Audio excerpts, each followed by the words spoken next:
আমাদের আজকের আলোচ্য বিষয় হচ্ছে কিভাবে আমরা আমাদের দুনিয়ার এই সংক্ষিপ্ত জীবনকে কাজে লাগাবো এবং আমাদের হায়াতে এবং রিজিকে বরকত নিয়ে আসবো। প্রথমে আমি শুরু করতে যাচ্ছি একটা হাদিস থেকে। রাসূলুল্লাহ সাল্লাল্লাহু আলাইহি ওয়াসাল্লামকে একজন সাহাবী প্রশ্ন করলেন, ইয়া রাসূলুল্লাহ সাল্লাল্লাহু আলাইহি ওয়াসাল্লাম, মানুষের মধ্যে সবচেয়ে ভাগ্যবান কারা? মানুষের মধ্যে সবচেয়ে শ্রেষ্ঠ কারা বা ভাগ্যবান কারা বা সর্বোত্তম কারা? তো নবী করিম সাল্লাল্লাহু আলাইহি ওয়াসাল্লাম উত্তরে বললেন যে মান তালা উমরুহু ওয়া হাসুনা আমালুহু, মানুষের মধ্যে সবচেয়ে ভাগ্যবান হচ্ছে তারাই যাদের নেক হায়াতকে লম্বা করা হয়েছে এবং নেক আমলকে বৃদ্ধি করা হয়েছে। মানুষের মধ্যে সবচেয়ে সৌভাগ্যবান তারা যাদের জন্য নেক হায়াতকে লম্বা করা হয়েছে এবং নেক আমলকে বৃদ্ধি করা হয়েছে, মানে নেক আমল দুনিয়ার জীবনে বেশি বেশি করার তৌফিক দেওয়া হয়েছে। এই মানুষেরা সবচেয়ে বেশি সৌভাগ্যবান। তো এই হাদিস থেকেই এই টপিকটা আসে যে কিভাবে আমরা সেই সৌভাগ্যবানদের অন্তর্ভুক্ত হব। আসলে নেক হায়াত লম্বা হওয়ার অর্থ কী, নেক আমল বৃদ্ধি পাওয়ার অর্থ কী, কোনগুলোই বা নেক আমল আর কোনগুলো বেশি বেশি করলে আমাদের হায়াতে বরকত আসবে। যেহেতু আমাদের টপিকটা কি, কীভাবে দুনিয়ার জীবনের এই সংক্ষিপ্ত হায়াতকে বরকতময় করব। আলটিমেটলি আমরা দুনিয়াতে থাকবো হয়তো 60 বছর, 70 বছর, 80 বছর।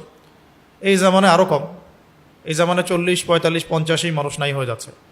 আগেকার জামানায় মানুষ 100 বছর বাঁচত আর কি। তো এখানে এই হাদিসটার ব্যাখ্যায় আসলাফগণ, আমাদের আসলাফগণ বলতে পূর্বসূরীরা, সাহাবায়ে কেরাম, তাবেঈন, তাবেঈন এবং আমাদের আকাবিরগণ, তারা তিনটা ব্যাখ্যা করেছেন যে এক, বয়সের মধ্যে বরকত হবে।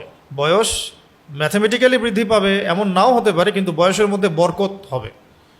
যেমন কেউ যদি 40 বছরে কিছু কাজ করতে পারতো, সে 30 বছরে করতে সক্ষম হবে ইত্যাদি। মানে বয়সের মধ্যে বরকত হবে, সময় দীর্ঘ হবে, তার কাজে বরকত হবে, তার দিনে রাতে হায়াতে যৌবনে সব কিছুর মধ্যে আল্লাহ পাকের পক্ষ থেকে একটা বারাকা আসবে। আর এই বারাকাটা সায়েন্টিফিক্যালি ব্যাখ্যা করা সম্ভব না, এটা আধ্যাত্মিক ব্যাপার। বারাকা আমাদের আসলাফগণ তাদের 60 বছর বয়সে যে যতগুলো কাজ করেছেন দিনের জন্য, আমাদেরকে 100 বছর হায়াত দিলেও মনে হয় আমরা সেটা করতে পারবো না, অসম্ভব না। তো বারাকা অন্য জিনিস, এটাকে মানে আমরা প্রোটেস্ট্যান্ট ভার্সনে বুঝতে গেলে সমস্যা। আর আমরা যে প্যাটার্নে পড়াশোনা করি, যোগ বিয়োগ গুণ ভাগ সব ম্যাথামেটিক্যাল, এইসব সেন্সে বারাকা বোঝাটা খুব ডিফিকাল্ট। বরকত আসলে কাকে বলে? হ্যাঁ, যেমন আমরা এখন বলি যে সপ্তাহ যাচ্ছে দিনের মতো, মাস যাচ্ছে সপ্তাহের মতো, আর বছর যাচ্ছে মাসের মতো। এটা কিন্তু হাদিসে আসছিল, এটা কিন্তু হাদিসে এসেছে যে আখিরুজ্জামানে এমন হবে। কিন্তু আসলে এটা কীভাবে হবে? ঘড়ির কাটার সময় কি কমে যাচ্ছে? না। বছরের ক্যালেন্ডার থেকে কি দিন হারিয়ে যাচ্ছে? এমনও না। কিন্তু সময়ের গতি বাড়ছে, এটা আমরা বুঝতে পারছি, উপলব্ধি করছি। আমরা যদি অন্তত একটা দিন সম্পূর্ণ ডিভাইস থেকে মুক্ত থাকি, আর্লি ঘুমাই, ফজরের আগে উঠি, তাহাজ্জুদের সময় উঠি, তাহাজ্জুদ পড়ি, ফজরের নামাজ পড়ি, সকালবেলা কাজ করি এবং সারাদিন আমরা সুন্নাহমাফিক জীবনযাপন করি, নিজেরাই বুঝতে পারবো যে আজকের এই দিনে আমি অনেক কাজ করতে পারছি। আর যদি দেখা যায় আমরা লেট নাইট ঘুমাই, উঠি একদম 12টা 1টায় বা 10টায়, সারাদিনে কাজ কমে গেল, দিন কোন দিক দিয়ে চলে গেল আমরা টের পেলাম না। তো বারাকা অন্য ব্যাপার, এটাকে আমরা সায়েন্টিফিক্যালি ব্যাখ্যা করতে পারবো না। আর এটা জরুরি না যে ইসলামের কোনো বিষয়কে প্রমাণ করতে বৈজ্ঞানিক ব্যাখ্যা লাগবেই, এটা জরুরি না। ঠিক আছে? এই মেজাজ থেকে বের হতে হবে যে প্রত্যেকটা বিষয়ের সায়েন্টিফিক ব্যাখ্যা দেন। বারাকার সায়েন্টিফিক ব্যাখ্যা দেওয়া সম্ভব না, এটা উপলব্ধি করা সম্ভব। ঠিক আছে? আচ্ছা, ওইটা অন্য আলোচনা, আমরা ইনশাল্লাহ একদিন বারাকা টপিক নিয়ে কথা বলবো। আজকে বলছি এই হাদিসটার ফাহাম। রাসূল সাল্লাল্লাহু আলাইহি ওয়াসাল্লাম যে বললেন সবচেয়ে সৌভাগ্যবান ব্যক্তি তারা যাদের জন্যে নেক হায়াতকে লম্বা করা হয়েছে, নেক আমলকে বৃদ্ধি করা হয়েছে। আসলাফগণ বলেছেন নেক আমলকে বৃদ্ধি করা হয়েছে আর নেক হায়াতকে লম্বা করা হয়েছে, এর অর্থ হচ্ছে বয়সের মধ্যে বরকত হবে। 2 নাম্বার একটা অর্থ এটাও হতে পারে যে প্রকৃতপক্ষেই বয়স বৃদ্ধি পাবে। হয়তো হায়াত ছিল, আল্লাহ ভালো জানেন, আমরা তো জানি না, মনে হতো যে 40 বছর বাঁচবে, 50 বছর বাঁচবে, আল্লাহ পাক বরকত দিয়ে দিয়েছেন, হায়াতের মধ্যে বৃদ্ধি করে দিয়েছেন। আর বৃদ্ধি করার পরে সেটা কত হবে সেটাও তাকদীর, সেটাও আগে থেকেই লেখা ছিল। এটা তার দোয়ার ফল বা কাজের ফল, নেক আমলের ফল। তো এটা একটা রিকোয়েস্ট থাকবে, তাকদীর নিয়ে অতিরিক্ত চিন্তা করবেন না। তাকদীর এই বিষয়টাকে নিয়ে অতিরিক্ত চিন্তা করতে যাবেন না, কারণ মিসগাইডেড হওয়ার সম্ভাবনা থাকে ভাগ্য নিয়ে বেশি চিন্তা করতে থাকলে। এটার কোনো কুল কিনারা খুঁজে পাওয়া আমাদের পক্ষে সম্ভব না। যদি কোনো ব্যক্তির বয়স 50 বছর হতো, সে তার কাজ দিয়ে, আখলাক দিয়ে, আমল দিয়ে, দোয়া দিয়ে এটা আল্লাহ পাক তাকে 60 বছর করে দিয়েছেন। ওই 60 বছরটাও আগে থেকে আল্লাহ পাক লিখে রেখেছিলেন। আল্লাহ পাক জানতেন যে জীবনের এই সময় গিয়ে সে তওবা করবে, ইস্তেগফার করবে, আমার পথে ফিরে আসবে, প্রচেষ্টা চালাবে, আমি তাকে বাড়াই দেব। ওইটা আমরা আমাদের এই এই যে ব্রেন, বস্তুবাদী চিন্তার যে জগৎ, এটা দিয়ে ব্যাখ্যা করতে পারবো না। আর 3 নম্বর হচ্ছে, এটাও একটা অর্থ হতে পারে, আসলাফগণ বলেছেন সেই ব্যক্তির ইন্তেকালের পর তার কর্মগুলো আছে, নেক আমল, এগুলো সারা দুনিয়ায় ব্যাপকভাবে সমাদৃত হবে এবং ছড়িয়ে পড়বে এবং যুগ যুগ ধরে মানুষ এর ফল ভোগ করতে থাকবে। যেমন আবু হানিফা রাহমাতুল্লাহ আলী, তার কাজের ফল আমরা এখনও ভোগ করছি। ইমাম শাফিঈ, আহমদ বিন হাম্বল রাহমাতুল্লাহ আলী, ইমাম মালিক রাহমাতুল্লাহ আলী, সাহাবায়ে কেরাম, তাবেঈন, তাবেঈন, 4 ইমামগণ, ইমামদের যুগ, আকিদার ইমামগণ, হাদিসের ইমামগণ, হ্যাঁ, ফিকহের ইমামগণ, সবার কাজের ফল আমরা ভোগ করছি না? এখনও শত শত না, লক্ষ লক্ষ আরবি কিতাব আছে যেগুলো বাংলায় বা অন্য কোনো ভাষা অনুবাদিত হয় নাই। এমন হাজার হাজার লাখ লাখ আরবি বই আছে যেগুলো অনুবাদই হয়নি, এখন আমরা জানি না বই কি আছে লেখা। ইমাম বুখারী রাহমাতুল্লাহ আলাইহি যে হাদিসের কিতাব সংকলন করেছেন, এটা ফল এখন পর্যন্ত মানুষ ভোগ করছে প্রায় যে 1200 বছর হয়ে গেল, 1250 বছর হয়ে গেল। তার মানে তিনি দুনিয়াতে নাই, কিন্তু তার কীর্তি দুনিয়াতে নেক আমল অবশিষ্ট থেকে গেছে এবং এর ওসিলায় মানুষ উপকৃত হচ্ছে, তিনি সদাকায়ে জারিয়ার নেকি পাচ্ছেন। এটাও একটা অর্থ হতে পারে, লিমান তাআলা উমরুহু ওয়া হাসুনা আমালুহু। তো এখানে আসলাফগণ 3টা ব্যাখ্যা করেছেন। কয়টা? 1 নম্বর কি বললাম, বয়স বাড়ার অর্থ হচ্ছে হায়াতে বরকত হওয়া, রিজিকে বরকত আসা, যেটা আমরা উপলব্ধি করতে পারবো কিন্তু সাইন্টিফিক্যালি ব্যাখ্যা করতে পারবো না। 2 নম্বর হচ্ছে প্রকৃতপক্ষেই বয়স বৃদ্ধি পাওয়া। যেমন আনাস রাদিয়াল্লাহু আনহুর বয়স ছিল 100 বছরের বেশি, বয়স মানে সত্যি সত্যি বৃদ্ধি পেয়েছে। রাসূল সাল্লাল্লাহু আলাইহি ওয়াসাল্লাম দোয়া, এটা সামনে আসবে হাদিসটা। আরেকটা হলো মৃত্যুর পর তার উত্তম স্মরণ, তার কীর্তিগুলোর উত্তম স্মরণ এবং বাস্তবায়ন। এখন যে বিষয়টাতে আসতে যাচ্ছি, যে কিছু আমল আমাদেরকে বলে দেওয়া হয়েছে যে আমলগুলোর মধ্য দিয়ে মানুষ তাদের হায়াতে এবং রিজিকে বরকত নিয়ে আসতে পারে এবং এই হাদিসের উপরে বাস্তবায়ন মানে আমল করতে পারে। এই হাদিসের উপরে লিমান তাআলা উমরুহু ওয়া হাসুনা আমালুহু, প্রথম যে আমলটা হলো যার দ্বারা মানুষের রিজিক এবং হায়াত বৃদ্ধিপ্রাপ্ত হয়, সেটা হলো উত্তম চরিত্র। উত্তম চরিত্র, এর মধ্যে অনেক কিছু পড়ে যায়, এটা অনেক বড় একটা কথা। এই উত্তম চরিত্র ব্যাখ্যা করতে গেলেই একটা পুরো দার্স প্রয়োজন। তো এটার ব্যাপারে সাহাবায়ে কেরাম, আমাদের আসলাফগণ, তারা যেটা বলেছেন যে কোরআনুল কারীমে আল্লাহ রাব্বুল আলামিন যা যা করতে বলেছেন সেগুলোকে করা এবং আল কোরআনের মধ্যে আল্লাহ পাক যা যা নিষেধ করেছেন এগুলোকে ছেড়ে দেওয়া। একইভাবে হাদিসের মধ্যে রাসূলুল্লাহ সাল্লাল্লাহু আলাইহি ওয়াসাল্লাম আমাদেরকে যা যা করতে বলেছেন এগুলো করা, আর যেগুলো ছাড়তে বলেছেন ছেড়ে দেওয়া। মানে কোরআন এবং সুন্নাহর সামগ্রিক জীবনে পরিপূর্ণ অনুসরণকে উত্তম চরিত্র বলা হয়। এটা হলো মূল কথা। তারপরে আসে অন্যান্য বিষয়গুলো, শুদ্ধতা, নম্রতা, বিনয়, আত্মসম্মানবোধ, এই বিষয়গুলো একটা একটা করে পয়েন্ট আসে। উত্তম চরিত্রের উপরে অনেক কিতাব আছে, ওগুলো ইনশাল্লাহ আপনারা পড়তে পারবেন। আমি খালি পয়েন্ট আজকে বলে দিলাম যে উত্তম চরিত্রের মধ্য দিয়ে নেক আমলে এবং হায়াতের মধ্যে বরকত নিয়ে আসা সম্ভব। এবং একটা হাদিস এটাও বলা হয়েছে যে কিয়ামতের মাঠে মিজানের পাল্লায়, কিয়ামতের মাঠে যে মিজান উপস্থাপন করা হবে বা স্থাপন করা হবে, সেই মিজানের পাল্লায় উত্তম চরিত্রের চাইতে বেশি কোনো কিছুই ভারী হবে না। না নামাজ, মানে তাহাজ্জুদ, আমাদের অন্যান্য সাদাকা, নেক আমল, প্রচেষ্টা, এগুলোর চাইতেও উত্তম চরিত্রের ওজন বেশি হবে। আল্লাহ পাক আমাদের সবার চরিত্রকে সুন্দর করে দেন। এর জন্য একটা দোয়া আছে, আল্লাহুম্মা কামা আহসানতা খালকি ফাআহসিন খুলুকি, যেটা আমরা কি পড়ি? আয়না দেখার সময় পড়ি। আয়না দেখার সময় যদি নিজের কাছে ভালো লাগে তাহলে অবশ্যই মাশা আল্লাহ বলতে ভুলবেন না। মাশা আল্লাহ লা কুওয়াতা ইল্লা বিল্লাহ, অথবা মাশা আল্লাহ, এতটুকু অন্তত। বাচ্চাকে দেখে ভালো লাগলো, নিজের বাচ্চা হোক, অন্য বাচ্চা হোক, কোনো কাপড় দেখে, কোনো গাড়ি দেখে, বা আপনার নিজের জমি দেখে, ফসল দেখে, নিজের সম্পদ দেখে ভালো লাগলেও বলতে হবে মাশা আল্লাহ লা কুওয়াতা ইল্লা বিল্লাহ। আর যদি এখানে ফখর আসে, অহংকার আসে, তাহলে ধ্বংস হয়ে যেতে পারে। মাশা আল্লাহ বললে ইনশাল্লাহ এটা নষ্ট হবে না, চোখ লাগবে না।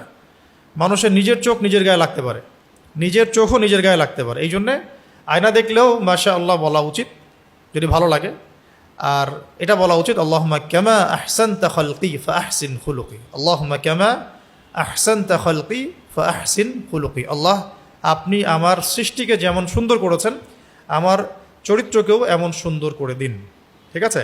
অথবা এভাবে বলা যায় আল্লাহুম্মা কামা হাসানতা খলকি ফাহাসসিন খুলুকি, এইভাবেও দোয়াটা পড়া যায়। আর সকাল সন্ধ্যা এই দোয়াটাও পড়া যায়, আল্লাহুম্মা ইন্নী আউযু বিকা মিন মুনকারাতিল আখলাকি ওয়াল আমাল ওয়াল আহওয়াই ওয়াল আদওয়া। এই দোয়াটাও পড়া যায়, সকালেও পড়া যায়, সন্ধ্যায় পড়া যায়, এছাড়া যে কোনো সময় পড়া যায়, যে কোনো সময়। আল্লাহুম্মা ইন্নী আউযু বিকা মিন মুনকারাতিল আখলাকি ওয়াল আমালি ওয়াল আহওয়াই ওয়াল আদওয়াই। হে আল্লাহ, আমি তোমার কাছে আশ্রয় প্রার্থনা করছি মন্দ চরিত্র থেকে। মন্দ চরিত্র থেকে আশ্রয় প্রার্থনা করলে তো চরিত্র ভালোই হয়ে গেল। আল্লাহুম্মা ইন্নী আউযু বিকা মিন মুনকারাতিল আখলাক, এক নম্বর, ওয়াল আমাল, এবং অপছন্দনীয় কাজ থেকে, ওয়াল আহওয়া, প্রবৃত্তির দাসত্ব থেকে, ওয়াল আদওয়া, এবং জটিল জটিল কঠিন যে রোগ ব্যাধিগুলো আছে এগুলো থেকে। চারটা গুরুত্বপূর্ণ বিষয় থেকে সকালে এবং সন্ধ্যায় আশ্রয় চাওয়া উচিত আসলে। তো এটা একটা আমল। তা আপাতত আমরা জানলাম মিজানের পাল্লায় সবচেয়ে ভারী হবে কি, এবং নিজের হায়াত এবং রিজিকের মধ্যে বরকত নিয়ে আসার প্রথম মাধ্যম কি, চরিত্র ভালো করে। আল্লাহ পাক আমাদের সকলের চরিত্রকে সুন্দর করে দেন। আমি আচ্ছা, 2 নম্বর হচ্ছে আত্মীয়তার সম্পর্ক বজায় রাখা। আত্মীয়তার সম্পর্ক শক্ত করে বজায় রাখা। আখিরুজ জামানের অন্যতম একটা অবহেলিত আমল হচ্ছে আত্মীয়তার সম্পর্ক নষ্ট করা। অথচ আবু জেহেলের যুগেও মানুষ আত্মীয়তার সম্পর্কের ব্যাপারে খুবই কঠোর ছিল। 2 নম্বর পয়েন্ট হচ্ছে আত্মীয়তার সম্পর্ক বজায় রাখা। তো এই আমলটার কথা বলতে গিয়ে বলছিলাম যে এই আমলটা বর্তমান সময়ে অবহেলিত, কিন্তু আইয়ামে জাহিলিয়াতেও এই আমলটা অবহেলিত ছিল না। আইয়ামে জাহিলিয়াতেও আত্মীয়তার সম্পর্কটা অনেক শক্তিশালী একটা আমল ছিল। কাফেররা এমনভাবে আত্মীয়তার সম্পর্ক বজায় রাখতো যেমনটা এখন আমরা রাখি না মুসলিমরা। একটা খালি মিসাল দিব আপনাদেরকে, একটা মিসাল, সেটা হচ্ছে কয়েকটা মিসাল মাথায় আসতেছে, একটা বলছি যে আপনারা সিরাত পড়লে দেখবেন, পুরা সিরাতটা পড়লে দেখবেন মক্কার 13 বছরে নবী সাল্লাল্লাহু আলাইহি ওয়াসাল্লাম এবং সাহাবায়ে কেরামকে 3 বছর সামাজিকভাবে বয়কট করা হয়েছে। রাসূল সাল্লাল্লাহু আলাইহি ওয়াসাল্লামকে এবং বনু হাশিমকে। কোন গোত্রকে? কেন বনু হাশিমকে? কারণ নবী সাল্লাল্লাহু আলাইহি ওয়াসাল্লাম বনু হাশিম গোত্র থেকে আসছেন। অন্য গোত্রগুলোকে কিন্তু বয়কট করা হয় নাই, শুধু নবী সাল্লাল্লাহু আলাইহি ওয়াসাল্লাম এবং বনু হাশিম গোত্রকে বয়কট করা হয়েছে সামাজিকভাবে। কারণ কাফেররা বারবার চাপ দিচ্ছিল রাসূল সাল্লাল্লাহু আলাইহি ওয়াসাল্লামকে আমাদের হাতে উঠিয়ে দাও, কিন্তু অমুসলিম হওয়া সত্ত্বেও, ইসলাম কবুল না করা সত্ত্বেও বনু হাশিম এই কাজটা করে নাই। তখন আবু তালেব সামন থেকে প্রোটেক্ট করেছেন, না আমার ভাতিজাকে আমি দেব না, তোমরা যা ইচ্ছা করো, আমি মাটির তলে দাফন হওয়া পর্যন্ত আমার ভাতিজার গায়ে একটা হাত দিতে পারবো না তোমরা। যদিও তিনি মুসলিম হন নাই, যদিও তিনি ইসলাম কবুল করেন নাই, আমার ভাতিজা, এই যে শব্দটা, আমার ভাতিজার গায়ে একটা ফুলের টোকা পর্যন্ত পড়তে দিব না আমি যতদিন পর্যন্ত বেঁচে আছি, তোমরা যা করার করো। শুধু একবার গিয়ে উনি বলেছিলেন, আমার বয়স হয়েছে, আমার বৃদ্ধ কাঁধে অতিরিক্ত বোঝা দিও না হে মুহাম্মদ সাল্লাল্লাহু আলাইহি ওয়াসাল্লাম। নবী সাল্লাল্লাহু আলাইহি ওয়াসাল্লাম বলেছেন, আমার এক হাতে চাচা ওরা সূর্য এনে দিলে, আর এক হাতে চাঁদ এনে দিলেও আমি এখান থেকে থামবো না। হয় আমি ইসলামের দাওয়াত দিতে দিতে নিজেই হালাক হয়ে যাব, না হলে এই দিন অবশ্যই মাশরিক মাগরিবে বিজয় লাভ করব। এই ছিল ওনার ডিটারমিনেশন। এরপর থেকে তিনি কখনো আর দ্বিতীয়বার প্রশ্নও করেন নাই যে তার কষ্ট হচ্ছে। এই বনু হাশিম গোত্রকে আবু জেহেল, আবু লাহাব, উতবা সাহেবারা, এরা মিলে, মানে আইয়ামে জাহিলিয়াতের যে দারুন নাদুয়া পার্লামেন্ট, এরা মিলে 3 বছর সোশ্যালি বয়কট করেছিল। না তাদের সাথে ওঠা বসা করবে না, লেনদেন করবে না, চলাফেরা করবে না, ইভেন তাদের সাথে বিয়ে শাদিও করবে না। তখন তারা শিয়াবে আবু তালেব মানে পাহাড়ের পাদদেশে গিয়ে 3 বছর তারা গাছের ছাল পাতা খেয়ে থেকেছেন, মানে সোশ্যালি বয়কট পোড়া, উন্মুক্ত কারাগারের মধ্যে। কত বছর? 3 বছর। 3 বছরে যারা বয়কটের শিকার হয়েছেন তারা সবাই মুসলিম ছিলেন না। নবী সাল্লাল্লাহু আলাইহি ওয়াসাল্লাম এবং বনু হাশিম গোত্র, তো বনু হাশিমের সবাই কিন্তু ইসলাম কবুল করেনি তখন। ইসলাম কবুল করার কারণে তারা এই মানে সমস্যাটাকে নিজের ঘাড়ে নেন নাই। নিয়েছেন কোন কারণে জানেন? আত্মীয়তার সম্পর্কের কারণে। মুহাম্মদ আমাদের আত্মীয় হয়, আমরা বনু হাশিম গোত্র, আমার গোত্রের উপরে এই আক্রমণ এসেছে। সে মুসলিম হোক আর অমুসলিম হোক সেটা তারা বাছবিচার করছে না। আমাদের ভাতিজা, আমাদের লোক, আমাদের ভাই, আমাদের চাচা ইত্যাদি। বুঝতে পারছি কথা? 3 বছর যে তারা কষ্ট করে শিয়াবে আবু তালেবে থাকতে লাগলো, এটা শুধুমাত্র ইসলাম কবুলের কারণে না। বনু হাশিমের সবাই তখন ইসলাম কবুল করে নাই, কিছু কিছু মানুষ করেছেন। তো তাদের জন্য তো একটা যৌক্তিক যে আমি ইসলাম কবুল করেছি তাই আমাকে তারা বয়কট করে দিল। বাকি বনু হাশিমের যারা ইসলাম কবুল করে নাই, তারা কেন এই সাফারিংসটা নিজেদের ঘাড়ে নিবে? কোন কারণ নিয়েছে? শুধু আত্মীয়তার সম্পর্কের কারণে। আর আজকে মুসলিম হওয়ার পরেও মুসলিম ভাইয়ের পাশে দাঁড়ায় না। বুঝতে পারতেছি?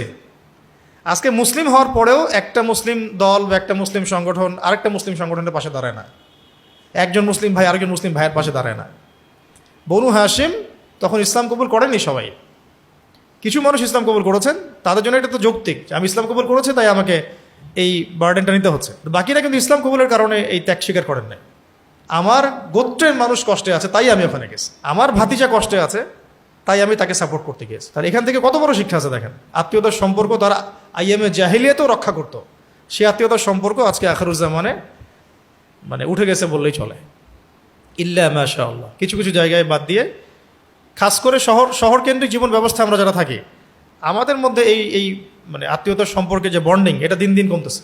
কমতে কমতে এমন একটা পর্যায়ে যে এখন তো ওই হাদিসের উপর আমল হচ্ছে যে পিতা সন্তানকে হত্যা করছে, সন্তান পিতাকে হত্যা করছে, ভাই ভাইকে হত্যা করছে,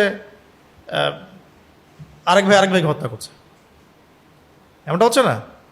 এটাও কিন্তু আখিরুজ্জামানের হাদিস, শেষ জামানায় এরকম হবে যে আত্মীয়তার বন্ধন যেমন নষ্ট হয়ে যাবে, একইভাবে ভাই ভাইকে হত্যা করবে, পিতা সন্তানকে, সন্তান পিতাকে, সন্তান মাকে এভাবে হত্যা করবে। এখন দেখেন এগুলো চলছে, এবং ফিগার পরিসংখ্যানটা কিন্তু খুব অল্প না, অনেক ভালো, রেশিও কিন্তু অনেক ভালো। তো আল্লাহ পাক আমাদেরকে আত্মীয়তার সম্পর্ক বজায় রাখার তৌফিক দান করেন। এই বিষয়ে একটা হাদিস বলি, তারপরে আমরা পরের টপিকে যাচ্ছি। এই বিষয়ে একটা হাদিস আব্দুল্লাহ বিন মাসউদ রাদিয়াল্লাহু আনহু থেকে আসছে যে রাসূলুল্লাহ সাল্লাল্লাহু আলাইহি ওয়াসাল্লাম বলেছেন, যে ব্যক্তি চায়, যে ব্যক্তি পছন্দ করে, যে ব্যক্তি ভালোবাসে যে আমার হায়াতকে লম্বা করা হোক, রিজিককে বৃদ্ধি করা হোক, এটা কে না চায়? আদতে সবাই চায়। তো নবী সাল্লাল্লাহু আলাইহি ওয়াসাল্লাম বলছেন, যে ব্যক্তি পছন্দ করে বা ভালোবাসে যে আমার হায়াতকে লম্বা করা হোক, মানে নেক হায়াতকে লম্বা করা হোক এবং নেক আমলকে বৃদ্ধি করা হোক বা আমার রিজিককে বাড়িয়ে দেওয়া হোক, তাহলে সে যেন আত্মীয়তার সম্পর্ক বজায় রাখে। এটা মূল কথা। তো আত্মীয়তার সম্পর্ক বজায় রাখলে নেক হায়াতে বরকত হবে, রিজিকের মধ্যেও বরকত হবে। তখন ওই হাদিসের আমল হয়ে যাবে যে ওই ব্যক্তি সৌভাগ্যবান যার জন্য নেক হায়াতকে লম্বা করা হয়েছে, নেক আমলকে বৃদ্ধি করা হয়েছে। এটার জন্যে আমরা কি করতে পারি? বেশি না, ধরেন যে খোঁজখবর নেওয়া, এখন তো টেকনোলজি যুগ, ফোনের যুগ, ফোনে খোঁজখবর নেওয়া, দেখা সাক্ষাৎ করা, হাদিয়া তোফা দেওয়া, হ্যাঁ। এবং আত্মীয়দের মধ্যে অনেকেই থাকবে যে আমাদের আইডিওলজির না, তারা আমাদেরকে বাজে কথা বলতে পারে, কষ্ট দিতে পারে, তখন সবর করা, চুপ থাকা এবং সম্পর্ক নষ্ট হয় এমন দিকে নিয়ে না যাওয়া আর কি। যে নষ্ট করতে চাচ্ছে তার সাথেই জোড়া লাগানোর চেষ্টা করা। আর এমন হতে পারে কোনো কোনো ক্ষেত্রে যে কোনোভাবেই টেকা যাচ্ছে না, এখানে এটা ইমান কুফরের ব্যাপার হয়ে যাচ্ছে, তখনও মানবিক স্বাভাবিক সম্পর্ক বজায় রাখতে হবে, পরিপূর্ণ মানে ডিসকানেক্টেড হওয়া যাবে না। অসুস্থ হয়ে গেছে দেখতে যাওয়া, ইন্তেকাল করলে অবশ্যই জানাজা যাওয়া, হ্যাঁ, কোনো সমস্যায় পড়লে তার বিপদে সাহায্য করা, মানে যেভাবে হোক এই হাদিসটা মাথায় রাখা যে আমাকে আত্মীয়তার সম্পর্ক ছিন্ন করা যাবে না, তার কিছু উপকার করলে আমার রিজিকে বরকত হবে, আমার হায়াতে বরকত হবে। এটা আমি আমার স্বার্থে করতেছি, আল্লাহর সন্তুষ্টি। সে আমাকে ভালো বললো না খারাপ বললো, বা আমি যা দিচ্ছি সেটা ফিডব্যাক যদি নাও পাই, তবুও আমি আমার রবের সন্তুষ্টির জন্যে আর আমার ইহকাল পরকালীন স্বার্থে আমি কাজটা করছি। এটা আমার বিজনেস, আমার ব্যবসা। এমন অনেক পরিবার থাকতে পারে যে বাবা তাকে কষ্ট দিচ্ছে, মা কষ্ট দিচ্ছে, ভাই কষ্ট দিচ্ছে, অন্য আত্মীয় জমি জমা নিয়ে ঝামেলা করতেছে, ব্যবসা নিয়ে ঝামেলা করছে, এরকম অনেক ফ্যামিলি এখন আছে। এই জায়গায় আমাদের সবর করতে হবে। চূড়ান্ত পরিণতিতে না গেলে, মানে এমন একটা লেভেল থাকে মানুষের লাইফে যে তখন আর কোনোভাবে পসিবল হচ্ছে না, ওই রকম লেভেলে না যাওয়া পর্যন্ত সবরুন জামিল, উত্তম ধৈর্য। আর যদি একদম ইমান কুফর দুনিয়া আখিরাত বরবাদ হয়ে যাওয়ার মতো অবস্থা দাঁড়াচ্ছে, সেক্ষেত্রে আসহাবুল কাহফ এটা একটা প্রমাণিত আমল, যেটা করা শুরু করলেই দেখবেন রিজিকে বরকত হচ্ছে, পরীক্ষিত আমল এটা। এবং যেগুলো হয়তো সলভ হচ্ছে না, তখন আত্মীয়দেরকে হাদিয়া তোফা, তাদের পিছনে খরচ করা, এই আমলটা রসিলা করে যদি দোয়া করা যায়, মাকসাদ হাসিল হয়ে যায় ইনশাআল্লাহ। এটা পরীক্ষিত আমল। 2 নম্বর, প্রথম পয়েন্টটা কি ছিল? এই প্রসঙ্গে একটা হাদিস বলেছিলাম, কিয়ামতের মাঠে মিজানের পাল্লায় সবচেয়ে ভারী হবে কি? ওই টপিকে আরেকটা হাদিস ছিল, ওটা বলতে ভুলে গিয়েছিলাম, এখন মনে পড়েছে, বলে দিই। নিশ্চয়ই মুমিন ব্যক্তি শুধুমাত্র উত্তম চরিত্রের দ্বারা সে দিনে সিয়াম পালনকারী এবং রাতে কিয়ামকারী এই ব্যক্তির সমতুল্য হয়ে যায়। দিনের বেলা সিয়াম রাখছে একজন ব্যক্তি কন্টিনিউয়াসলি, রাতের বেলা কন্টিনিউয়াসলি সে তাহাজ্জুদ পড়ছে, এই নেকিটা সে পেয়ে যাবে তার চরিত্রের কারণে। বুঝতে পারছি? 3 নম্বর পয়েন্ট হচ্ছে প্রতিবেশীর সাথে এহসান করা। এহসান মানে ভালো আচরণ করা বা সৌহার্দ্যের আচরণ করা। এটা করলে বয়স বাড়ে, বয়সের মধ্যে বরকত হয়। এই বিষয়ে একটা হাদিস নবী সাল্লাল্লাহু আলাইহি ওয়াসাল্লাম বলেছেন, জিবরাইল আলাইহিস সালাম প্রায়ই বারবার আমার কাছে এই বিষয়ে ওসিয়ত করতেন যে আমি যেন প্রতিবেশীর হক আদায় করি। এমনকি আমার ধারণা হচ্ছিল, নবীজি বলছেন সাল্লাল্লাহু আলাইহি ওয়াসাল্লাম, যে এমনকি আমার ধারণা হচ্ছিল যে তিনি প্রতিবেশীকে আমার ওয়ারিশ বানায় দেন কিনা, মানে প্রতিবেশীকে আমার ওয়ারিশ বা অংশীদার বানায় দেন কিনা, সম্পত্তির ওয়ারিশ বানায় দেন কিনা। যেমন একজন ব্যক্তির ওয়ারিশ থাকে না, ছেলে মেয়ে স্ত্রী সন্তান ইত্যাদি। তো আমার ভয় হচ্ছিল যে প্রতিবেশীকে তিনি আমার ওয়ারিশের অন্তর্ভুক্ত করে দেন কিনা। এত বেশি আমাকে তাগাদা দিতেন যাতে আমি প্রতিবেশীর অধিকার রক্ষা করি। খেয়াল করে দেখবেন নবী সাল্লাল্লাহু আলাইহি ওয়াসাল্লামের বাসায় যদি সামান্য কিছু রান্না হতো, তিনি বলতেন যে ঝোলটা বেশি করে দাও যাতে করে প্রতিবেশীকে দিয়ে আসা যায়। ওই যে পায়ের খুর হলেও হাদিয়া দিয়ে আসো, অনেক হাদিস আছে, আমরা ইনশাআল্লাহ পরের দার্সগুলোতে আলোচনা করব। আজকে পয়েন্টগুলো বলতেছি যে প্রতিবেশীর অধিকার রক্ষায় সচেষ্ট হওয়ার চেষ্টা করা। আল্লাহ পাক আমাদেরকে তৌফিক দান করেন। 4 নাম্বার হচ্ছে, এটা লিখেন, 4 নাম্বার হচ্ছে যে কাজগুলোর মধ্য দিয়ে আমরা আমাদের বয়সকে বৃদ্ধি করতে পারি এবং আমাদের রিজিকের মধ্যে বরকত আনতে পারি, তার মধ্যে 4 নাম্বার একটা কাজ হলো হারামাইন শরীফে বেশি বেশি নামাজ পড়া। হারামাইন শরীফে বেশি বেশি নামাজ পড়া। হারামাইন শরীফ তো বুঝতে পারছেন, বুঝেন নাই? হারামাইন মক্কা মদিনায়, মসজিদ নববীতে এবং মসজিদুল হারাম, এই দুইটা জায়গায় বেশি থেকে বেশি নামাজ পড়া, ফরজ নফল সব, ফরজ প্লাস নফল যেটা সুযোগ হয় সেটাই। আমরা হারামাইন শরীফে বেশি বেশি নামাজ আদায় করতে পারলে হায়াতে রিজিকে বরকত হবে। কিভাবে হবে একটা মিসাল দিচ্ছি। রাসূলুল্লাহ সাল্লাল্লাহু আলাইহি ওয়াসাল্লাম ইরশাদ করেছেন যে আমার মসজিদে, মানে মসজিদ নববীতে, আমার মসজিদ মানে কোনটা? মদিনায়, মসজিদ নববীতে 1 রাকাত সালাত আদায় করা, 1 রাকাত নামাজ পড়া অন্য মসজিদের 1000 রাকাতের সমতুল। ঠিক আছে? মানে যদি মসজিদে নববীতে আমরা 2 রাকাত নামাজ পড়ি ফরজ নামাজ, 1000 ফরজ নামাজের নেকি হয়ে গেল। 1 রাকাত কেউ নফল নামাজ পড়েছে, 1000 নফল নামাজ পড়ার নেকি তার আমল নামায় যুক্ত হলো। এবং দ্বিতীয় অংশে তিনি বলেছেন যে মসজিদুল হারামে, মানে মক্কায় মসজিদুল হারামে 1 রাকাত নামাজ পড়া অন্য মসজিদের 1 লক্ষ রাকাতের সমান। 1 লক্ষ রাকাত ফরজ নামাজ পড়তে আমাদের কত বছর লাগতে পারে? হিসাব করে আপনারা বের করতে পারবেন। 1 লক্ষ ওয়াক্ত ফরজ নামাজ, মানে 1 লক্ষ ফজরের নামাজ, 1 লক্ষ জোহরের নামাজ, 1 লক্ষ আসরের নামাজ, 1 লক্ষ মাগরিব, 1 লক্ষ এশা পড়তে কত বছর লাগতে পারে? আপনারা বের করে হিসাব করে কত বছর লাগতে পারে। একদিনে 5 বার হয়, তাহলে এটা ক্যালকুলেট করলে বের হবে যে কত বছর লাগতে পারে আমার 1 লক্ষ ফরজ নামাজ পড়তে। ওইটা আদায় হবে একদিনের মধ্যে, একদিনের 5 ওয়াক্তে সেটা আদায় হয়ে গেল মসজিদুল হারামে। আমাদের অর্থনৈতিক সামর্থ্য হলেই হজ উমরা করা উচিত। এটার জন্য বয়সের অপেক্ষা করার দরকার নাই যে আমার বয়স হয় নাই, বিয়ে শাদী করি, বাচ্চা কাচ্চা হোক, মেয়ে বিয়ে দিব, তারপর হজে যাব, এইসব ফালতু চিন্তাবাদ। সামর্থ্য হয়ে গেলেই হজ করা উচিত, ওমরা করা উচিত। অন্তত ওমরা তো করা উচিতই। ওই জায়গাগুলোতে না গেলে আপনি সিরাতের বিষয়গুলো বুঝতে পারবেন না। ওই লোকেশনগুলোতে, সিরাতের মোবারক জায়গাগুলো যদি আপনি ভিজিট না করেন, সেখানে ইবাদত না করেন, তাহলে উপলব্ধি করতে পারবেন না যে কোথায় কী হয়েছে। আর যদি নেককার কাফেলার মধ্যে না যান, নেককার মানুষদের, তাহলেও সমস্যা। কারণ তখন দেখা যাবে যেহেতু ওখানে আলেম নাই, বুঝিয়ে দেওয়ার মানুষ নাই, তখন দেখা যাবে যে আপনি যাচ্ছেন ঠিক আছে, আবার আসলেন, ভুলেও গেলেন, অতটা তাসির হলো না। শুধু নববীতে এবং হারাম শরীফে যদি আমরা বেশি বেশি নামাজ পড়ি, তাহলে ওই যে অনেক রাকাত, লক্ষ লক্ষ হাজার হাজার রাকাত নামাজের নেকি হয়ে যাবে। আবার যদি এই নামাজগুলো ওখানে জামাতে পড়তে পারি, তাহলে তো আরও 25 গুণ বেশি নেকি হল, 27 গুণ বেশি নেকি হল, তাই না? ব্যাস। আচ্ছা, এটা গেল হারাম শরীফের ফজিলত। আচ্ছা, আরও আছে ওখানে মসজিদে কুবা আছে, সেখানে গিয়ে নামাজ পড়লে একটা কবুল ওমরার নেকি হয় 2 রাকাত নামাজ পড়লে। ঠিক আছে? মানে এইগুলো বুঝিয়ে বলা সম্ভব না, ওখানে যেতে হবে। সময় পেলে, সুযোগ হলেই অন্তত 7 দিন, 10 দিন, 1 মাস, 40 দিন থেকে আসতে হবে। জীবন পরিবর্তন হয়ে যায় অনেকের, ওখানে আল্লাহকে পাওয়া যায়, রাসূলকে পাওয়া যায়। যেমন আপনি জান্নাতুল বাকিতে যাবেন, দেখবেন যে সাহাবায়ে কেরাম শুয়ে আছেন এখানে, সবাই নিজেকে তুচ্ছ মনে হবে। উপলব্ধি বোধ থাকতে হবে।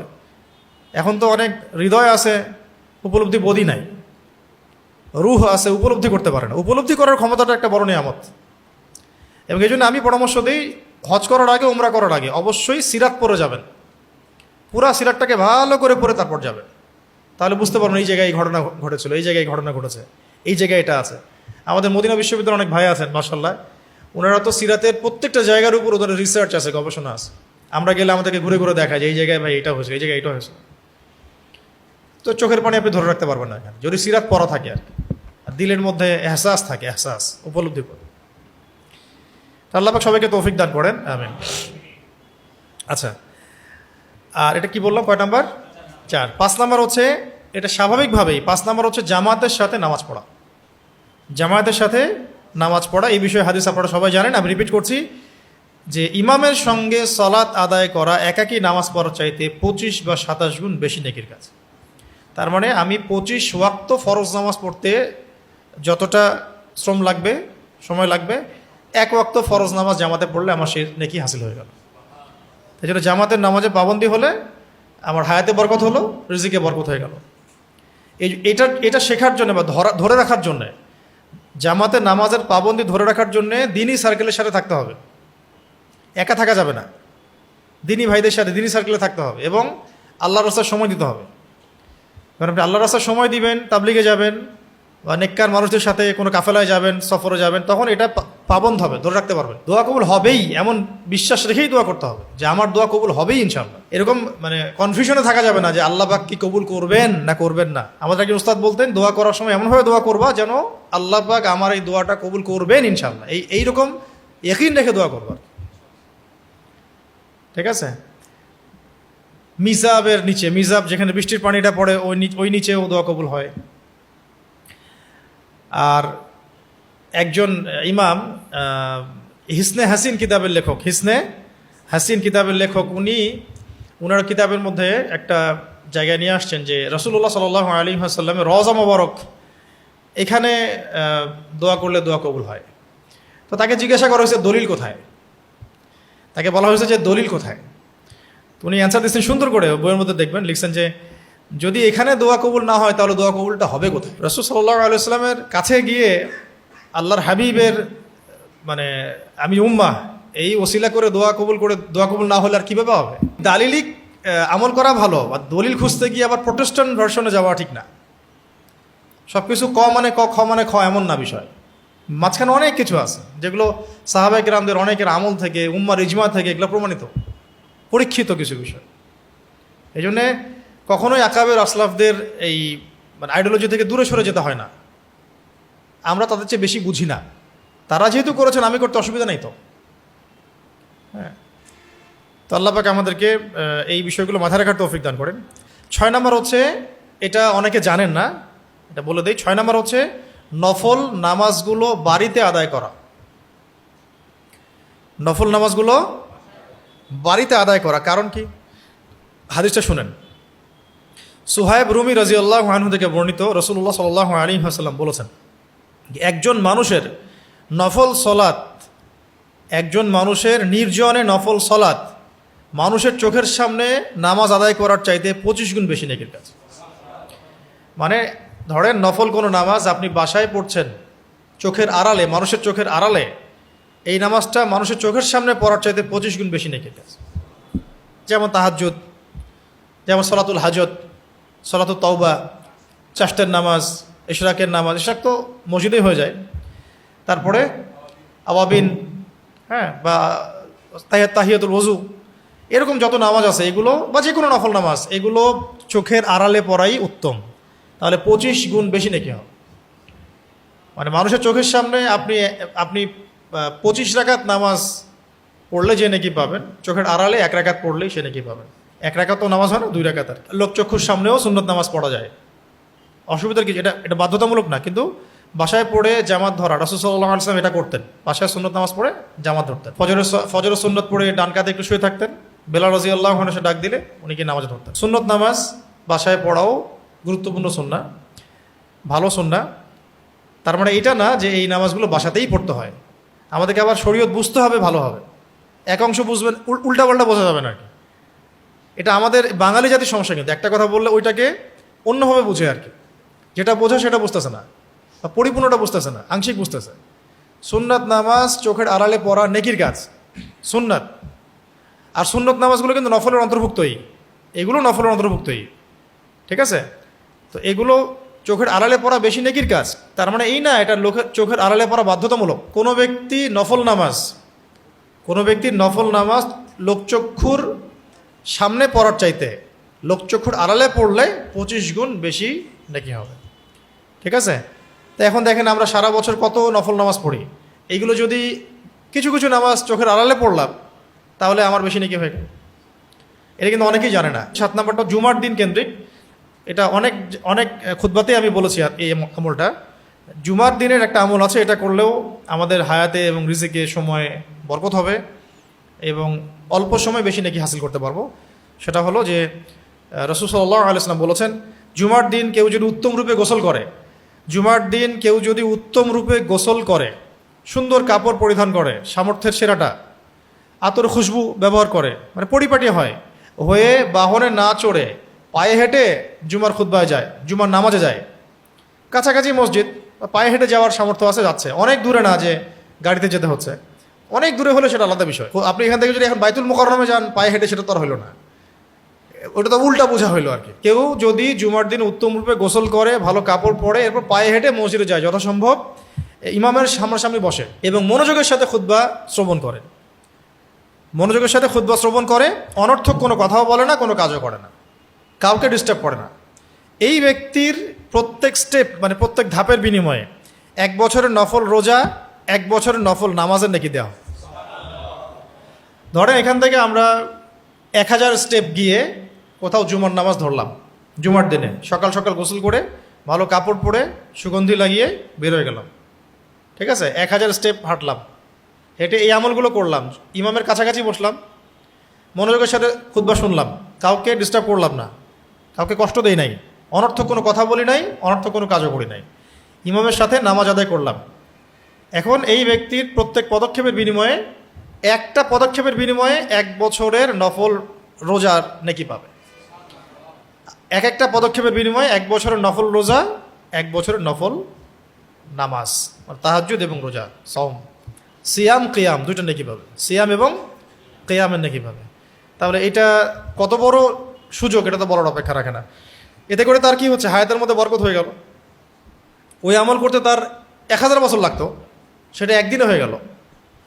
এটাও একটা ফাহাম হায়াত এবং রিজিকে বরকতের। 8 নম্বর হলো চাষ্টের নামাজকে সংরক্ষণ করা। চাষ্টের নামাজকে সংরক্ষণ করা। চাষ্টের নামাজ কোনটা?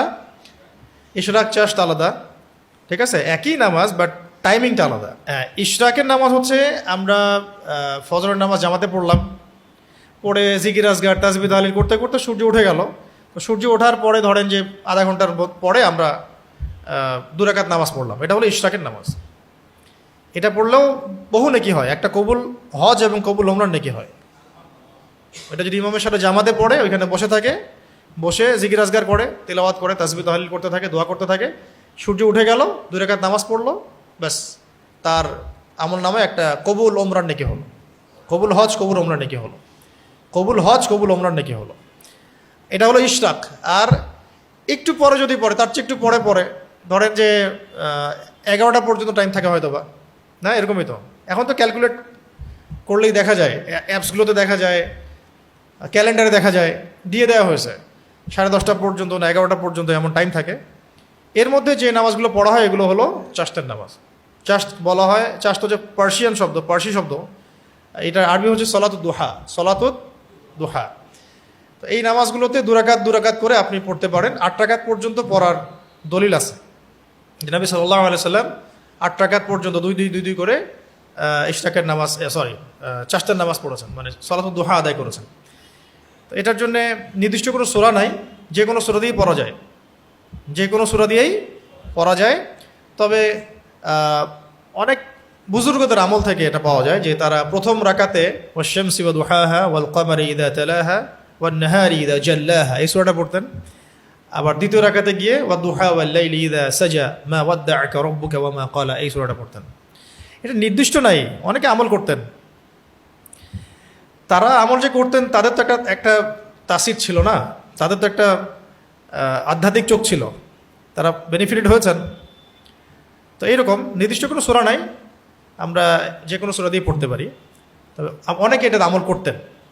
তা আবার প্রথম রাকাতে সূরা দুহা, দ্বিতীয় রাকাতে সূরা আলাম নাশরাহ লাকা সাদরাক, এইটাও আমল করতেন। এটার ব্যাপারে একটা হাদিস আছে, এটা শুনেন। সেটা হচ্ছে রাসূল সাল্লাল্লাহু আলাইহি ওয়াসাল্লাম বলেছেন যে তোমাদের শরীরের প্রতিটি জোড়ের উপরে, মানে 360টা জোড়ের উপরে প্রতিদিন সকালে একটা করে দান করা উচিত। যেটা বললাম একটু আগে। প্রতিটি সুবহানাল্লাহ একটা করে দান, প্রতিটি আলহামদুলিল্লাহ একটা করে দান, প্রতিটি লা ইলাহা ইল্লাল্লাহ একটা করে দান, প্রত্যেকটা আল্লাহু আকবার বলাও একটা করে দান, প্রত্যেকটা সৎ কাজে আদেশ করা একটা করে দান, প্রত্যেকটা অসৎ কাজে নিষেধ করা একটা করে দান। আর এগুলোর পরিবর্তে কেউ যদি 2 রাকাত চাষ্টের নামাজ পড়ে তার 360টা দানের নেকি হয়ে যাবে। 9 নম্বর ইশরাকের সলাত। ইশরাককে আলাদা করে বলার দরকার আছে? আর 9 নম্বর ইশরাকের সলাত, শুধু ফজিলতটা বলে দেই। ইশরাক তো বুঝতে পারছেন কোন নামাজটা, আর ফজিলতটা হচ্ছে, হাদিসটা শুনে রাখেন। আনাস বিন মালিক রাদিয়াল্লাহু আনহু থেকে বর্ণিত, তিনি বলেন রাসূল সাল্লাল্লাহু আলাইহি ওয়াসাল্লাম বলেছেন, যে ব্যক্তি ফজরের নামাজ জামাতে আদায় করবে, যে ব্যক্তি ফজরের নামাজ জামাতে আদায় করবে, অতঃপর সূর্য উদিত হওয়া পর্যন্ত সে স্থানেই ওযু অবস্থায় বসে আল্লাহর জিকির করতে থাকবে, অতঃপর 2 রাকাত নামাজ আদায় করবে, তার জন্য একটা পরিপূর্ণ হজ এবং পরিপূর্ণ ওমরার সওয়াব লেখা হবে। এবং এই কথাটা নবী সাল্লাল্লাহু আলাইহি ওয়াসাল্লাম 3 বার তাগাদা দিয়ে বলেছেন যে পরিপূর্ণ সওয়াব, পরিপূর্ণ সওয়াব, পরিপূর্ণ সওয়াব। 10 নম্বর হচ্ছে মসজিদের মধ্যে দ্বীনি শিক্ষা নিতে যাওয়া, মানে মসজিদের ভিতরে দ্বীনি শিক্ষা দেয়া এবং নেয়া। মসজিদের মধ্যে, কোথায়? মসজিদের মধ্যে দ্বীনি শিক্ষা নেয়া এবং দেয়া। আবু উমামা রাদিয়াল্লাহু আনহু থেকে বর্ণিত, তিনি বলেন রাসূল সাল্লাল্লাহু আলাইহি ওয়াসাল্লাম ইরশাদ করেছেন, যে ব্যক্তি শুধুমাত্র জ্ঞান শেখার জন্যে বা শেখানোর উদ্দেশ্যে মসজিদে যায় তাকে একটা পরিপূর্ণ হজের নেকি দেওয়া হয়। জানতো সবাই জানে না কিন্তু এটা। যে ব্যক্তি শুধুমাত্র দ্বীনের জ্ঞান শেখার জন্যে বা কাউকে শিক্ষা দিবে এই জন্যে মসজিদে যায়, তার আমল নামায় একটা করে হজের নেকি দেওয়া হয়। মানে মসজিদে যে দার্সগুলো হয়, এটাতে যে দার্স দিচ্ছেন তিনি হজের নেকি পাচ্ছেন, সেটা আমিও জানতাম না এক সময়, এগুলো না পড়ার আগে। আর যারা এখানে দার্স শুনতে আসছেন তারাও অনেকে জানেন না যে এখানে এত বড় নেকি সুযোগ আছে। আবার মক্তবের ক্লাসগুলো, কোরআন শিক্ষার ক্লাসগুলো, হাদিসের তালিমগুলো, এগুলোতে এই নেকি হয়। তো এটা দ্বারা শুধু মানে মসজিদি উদ্দেশ্য এমন নাও হতে পারে, যে কোনো দিনই আসর যেখানে দিন শিক্ষা দেওয়া হচ্ছে বা শিখছে মানুষ, এটাও তার মধ্যে অন্তর্ভুক্ত হবে। ইনশাআল্লাহ 10টা বিষয় জানলাম, যে 10টা কাজের মধ্য দিয়ে আমরা আমাদের দুনিয়ার সংক্ষিপ্ত জীবনের যে হায়াত, এটাকে বরকতময় করতে পারি, আমাদের আমলগুলোকে বাড়াতে পারি। আমাদের টপিক ছিল কি, যে কোন কোন কাজগুলোর মধ্য দিয়ে আমরা আমাদের দুনিয়ার জীবনকে কি করব, বরকতময় করব।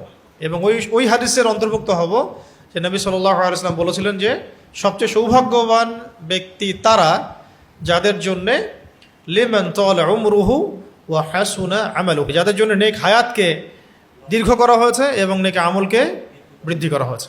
আল্লাহ পাক আমাদের সবাইকে তাদের অন্তর্ভুক্ত হওয়ার তৌফিক দান করেন, আমিন। সবাই দোয়া পড়ি আমরা। সুবহানাকা আল্লাহুম্মা ওয়া বিহামদিক আশহাদু আল্লা ইলাহা ইল্লা আনতা নাস্তাগফিরুকা ওয়া নাতুবু ইলাইক। আসসালামু আলাইকুম ওয়া রাহমাতুল্লাহি ওয়া বারাকাতুহু।